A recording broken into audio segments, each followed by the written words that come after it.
जय श्री राम। रोवलो के धान के बलिया देखाओ तनी।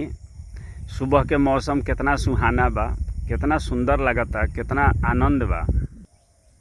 देख ली कितना सुंदर बाल आइल बा।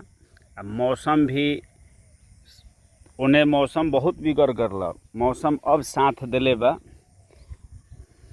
देख ली ओस के बूंद अब बारिश के बूंद देखी मोती की तरह कैसे चमकता।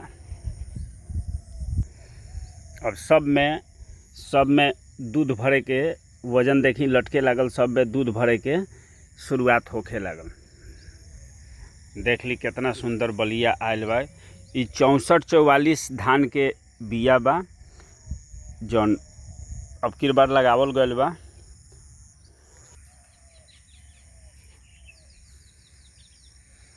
एक दिन में ना होला लेकिन एक दिन जरूर होला। 120 दिन में ही धान जाके तैयार होला। एमे हल्का हल्का दाना आवे लागल। पहले एमे आ गल बा दाना। हम पहले देखी कितना सुंदर में दाना आयल बा। एगो में एकरा के गिनती करी, एगो धान के पेड़ में एगो बीज से इतना फल तैयार भइल बा।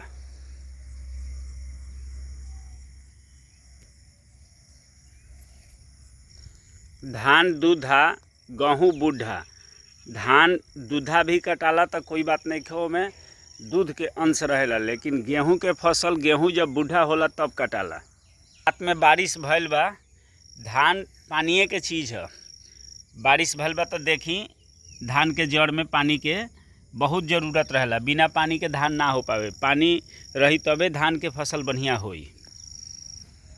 मेरे देश की धरती सोना उगले उगले हीरा मोती, मेरे देश की धरती। देख ली कितना सुंदर सजल बा खेत। दिल्ली वाली दुल्हनिया चल के देखी गौआ हमार। देख ली गाँव के हमनी के नज़ारा। ये हमनी के आनंद खेती के आनंद बा। देख ली देखला के खाली सोना लटकल बा। खाली मेरे देश की धरती सोना उगले उगले हीरा मोती, मेरे देश की धरती।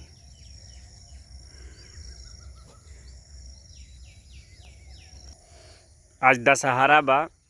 आज शाम के रउआ के मेला के बारे में, रावण दहन के बारे में आज के दिन बहुत अच्छा दिन होला। आज कहीं से भी खेत में मतलब सरसों के दाना चाहे कुछ भी आज लगावल जाला, मतलब आज के नियम है।